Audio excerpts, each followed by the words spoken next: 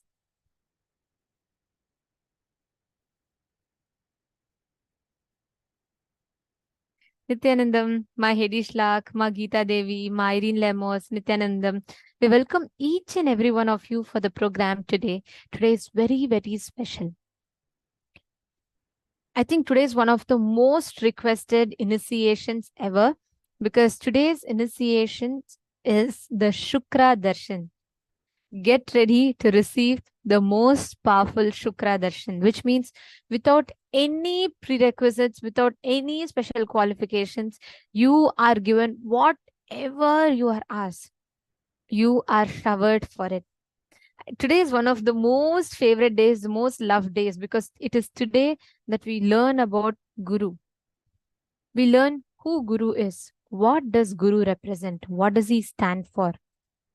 How do we establish feeling connection with the Guru? And how can we experience that intense feeling connection with the Guru? And how do we benefit from that? How can we experience, offer gratitude for all that the Guru has done to us in our lives? Today is a very, very beautiful day. And all of you are going to be experiencing, learning about who Dakshinamurti is and what does he represent, what does he stand for, how can you connect with Guru, the dimensions of Guru as Shukra, Brihaspati, and as Dakshinamurti. How many of you are excited for today's initiation, Shukra initiation?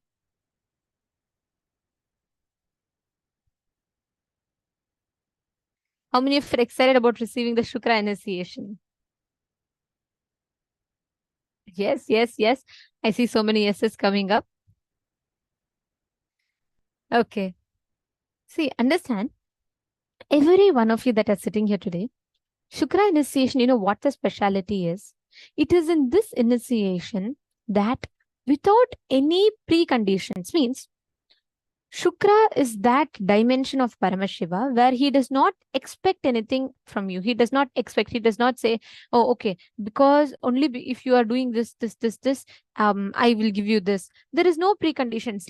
Even if you are the most wrong doer, like, you know, you go and do every mess up, you go and mess this up, you go and mess that up, and you want to say, Shukra, listen, I don't want to work. I feel very lazy.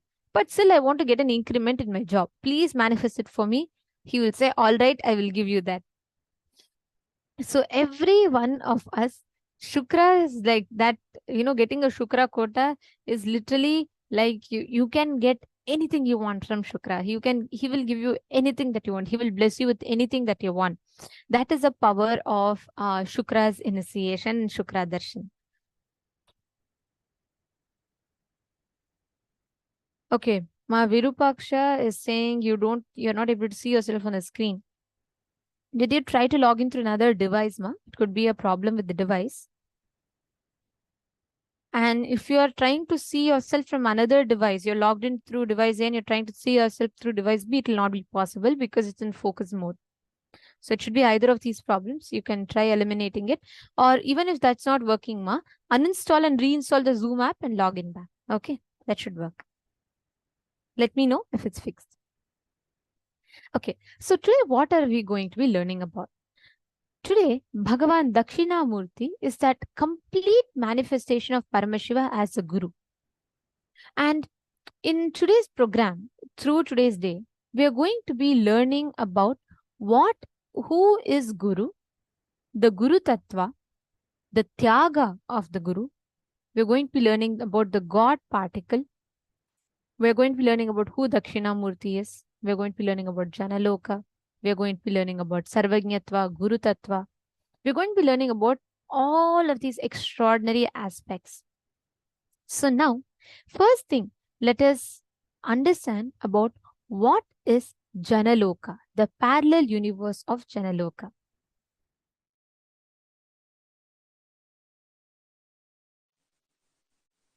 Jana Loka is the place where you can exist in multiple bodies at a time. You experience oneness as the super reality.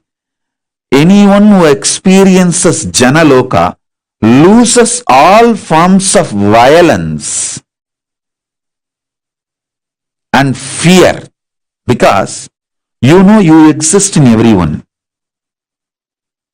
Jana Loka is centered on oneness expanded into multiple beings. Listen, if you are experiencing oneness, it is Maharloka. If you are experiencing oneness during the multiple expression, even though there are many people, but you know you are in all of them, that is Jana Loka. Even if you listen to these powerful cognitions, you will be irreversibly empowered.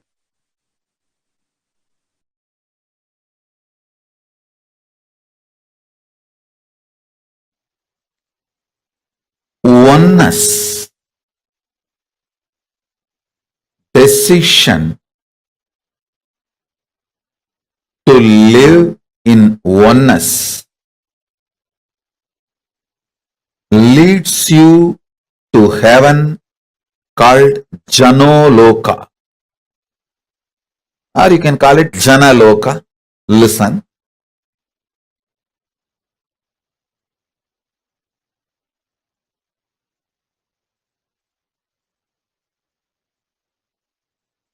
I'll give you this example. If you feel you should be given food with love, compassion, do same to others. If you feel, even if you feel like taking marijuana, cocaine, drugs, alcohol, people around you should be ferocious and not to give you that, protect you. Do the same to others. If you feel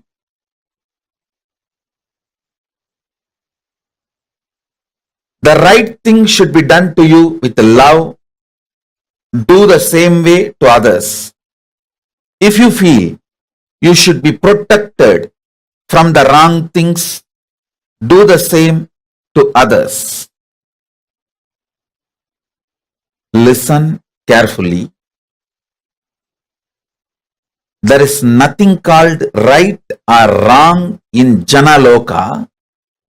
It is all about oneness. It's all about oneness. There is no right, there is no wrong. In Janaloka, there is no law like a womanizing is crime. Drugs are crime. This is right, that is wrong. There is no law. Oneness is right. If you feel alcohol, drugs are great, you want to enjoy, then share that with others. Oneness is the law of life in Janaloka. Of course, when you give drugs to others, then naturally you have to go through the criminal prosecution. That nobody can stop in this world. I am talking about Janaloka. In Janaloka, the only one principle is oneness. And I tell you, if you start behaving acting, thinking from oneness, you will create an amazing team around you. Amazing team around you. Start bringing oneness as the scale. Bring oneness as the scale. I tell you, you will develop an amazing Jana Loka around you. Amazing Jana Loka around you.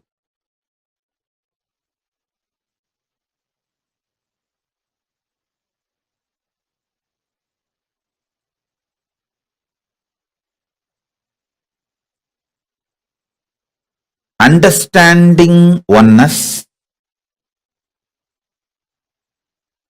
celebrating oneness,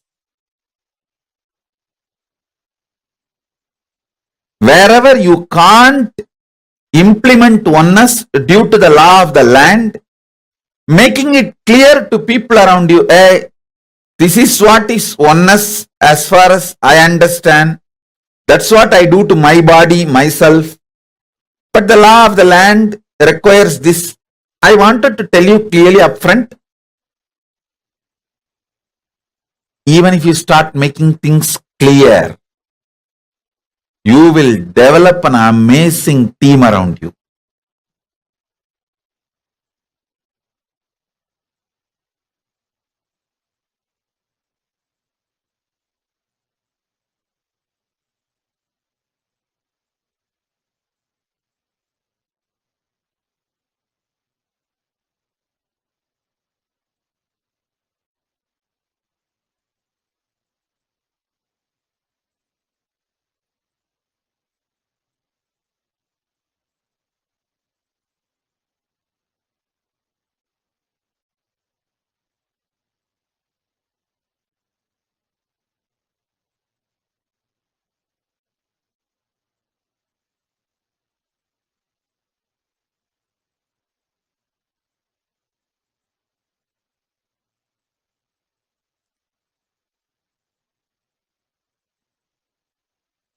Implementing oneness as core strategy of your existence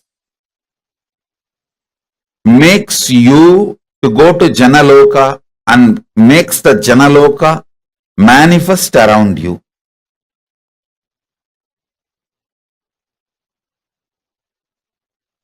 And next level about Janaloka, metaphysically, consciously, knowing clearly what you feel as good, bad, right, wrong for you. Same way people feel. If you want attention, people want attention. If you want to be loud, people want to be loud. If you want to be celebrated, people want to be celebrated.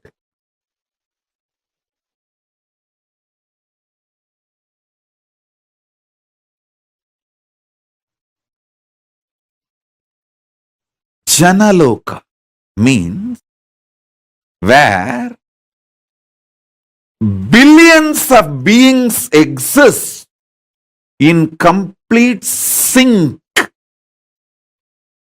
All of them are in the state of Advaita. All of them feel one with each other. Listen, Nithyananda of Janaloka experienced the oneness experience 360 degree at the age of 12. If you know what I experienced, what I describe as first enlightenment experience, the 360 degree, I felt I am alive. How much I am alive in the skin, the same level I am alive in the stone, plants, everything around me. After that, I could not even pluck a grass. Even for puja, I will only take the part of the grass leaving the grass to live, only one part I will take it and offer it for puja. I cannot uproot a grass.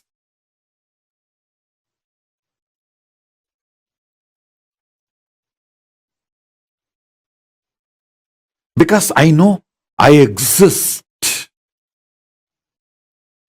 I exist. I exist. Nithyananda stationed at Janaloka experienced the oneness, Advaita with everything, and landed into the Nithyananda stationed at Bhuloka.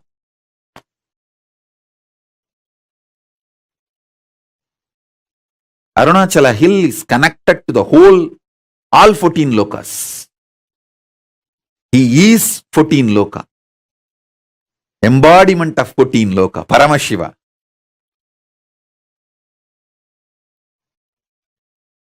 All 14 lokas are within him. Arunachala has the address in all 14 lokas. If you write letter Arunachala Bhuloka, Arunachala Swarloka, Arunachala Maharloka, Arunachala Janaloka, Arunachala Tapoloka, in all 14 lokas, there won't be any address confusion. Simply the letter will be delivered. Because in all 14 lokas he exists. And more.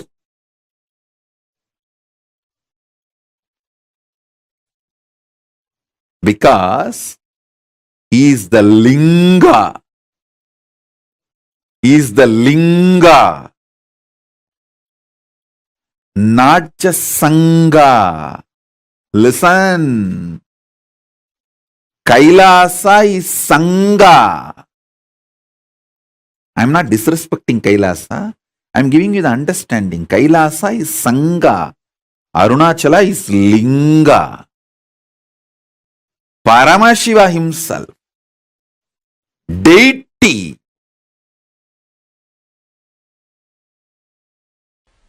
actually, to tell you honestly,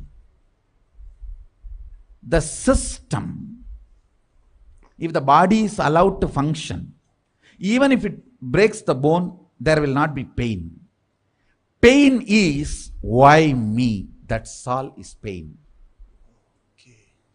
Not the fracture, not the, I am telling you from my experience, I had a fracture, multiple compound fracture. We have videograph from those days I used to go for this horse riding. All right.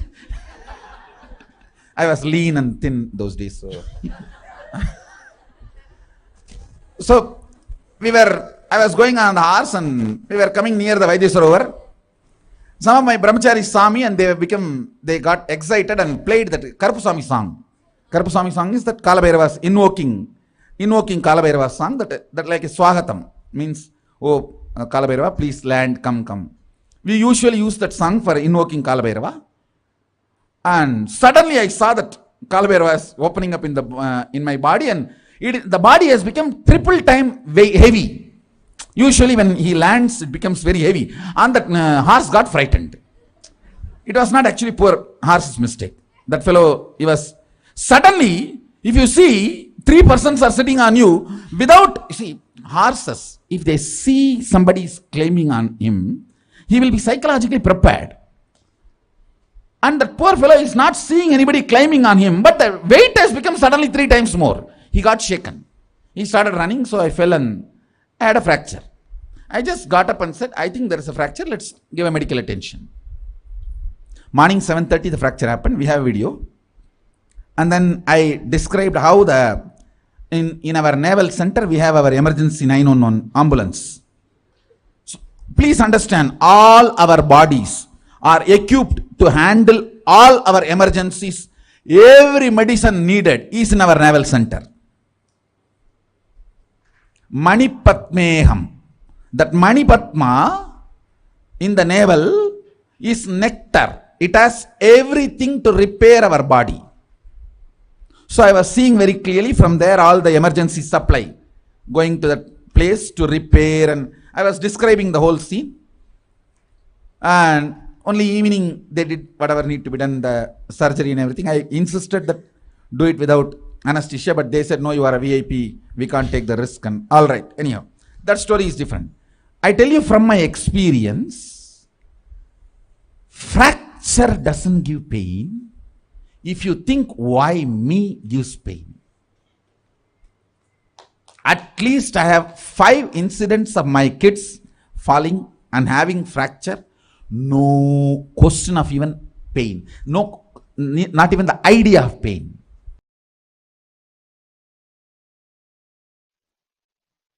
When I say, hey, you can have 25 independent, intelligent energies. You can make 25 independent power manifestations at a time. If you feel one with it, if you are vibrating with it, if you feel, yeah, when I can do third eye and make the Atmalinga stand erect, all these 2-3 things at a time, I can do 25 power manifestation at a time. If you vibrate with it, you are in oneness with me. We both are meeting in Jana Loka.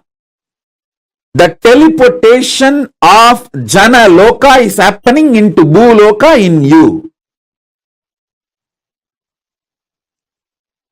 If I say you can perform 25 intellectual acts at a time, like you can smell, you can hear, you can write, you can solve maths, all 25 actions at a time. If you feel connected, wow, yes, it is possible. Then from Swargaloka, teleportation is happening from Swargaloka of you to Bhuloka.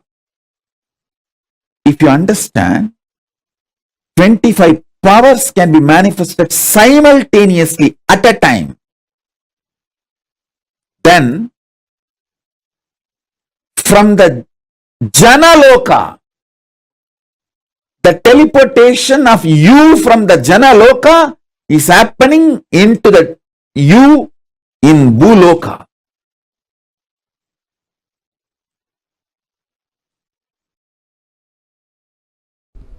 If this consciousness can move these hands, why not the air next to the hands? Why not the stone next to the air? Why not the hill next to the stone? The powerful cognitions have started manifesting. And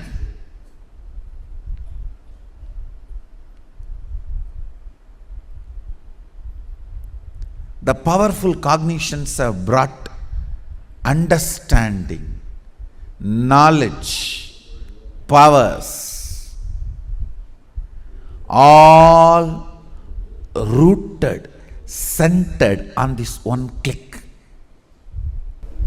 If there is something which is you, which can give a command to move this matter, and this matter moves,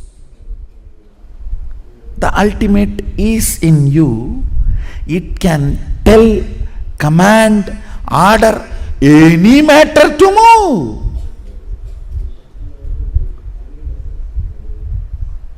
Understand? The moment you decide, it can command any matter to move, manifesting Shaktis starts.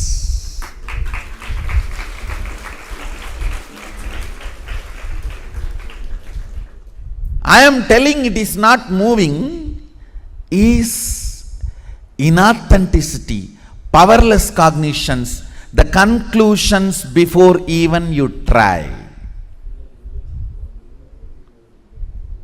Have you told this board to move and it did not move? If that is the case, you have not told to the board the way in which the board can listen. So change the method of telling. till the board listens, not doubt the technology of Advaita, which is the source.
Paramashivoham.